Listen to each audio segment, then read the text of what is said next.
Guys इस time पे aspirants को सबसे बड़ा कंफ्यूजन यही है कि सर टाइम कम है, सिलेबस बहुत ज़्यादा है, फेज 1 की तैयारी की जाए या फेज 2 की तैयारी की जाए।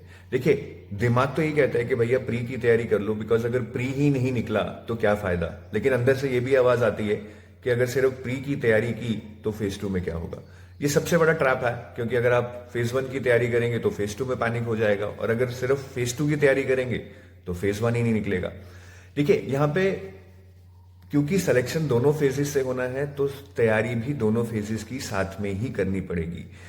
आप चूज नहीं करोगे, आप बैलेंस करोगे। अब वो बैलेंस कैसे करना है, इन माय ओपिनियन, जैसे आप दिन के 4 घंटे लगा रहे हैं, then 66% of the time should be spent on phase 1 and rest 33% और 34% should be spent on phase 2। तो फेज 1 में जैसे आप 3 घंटे लगा रहे हैं दिन के, उसमें आप 1.5 घंटा क्वांट पढ़िए और 1.5 घंटा करंट अफेयर्स।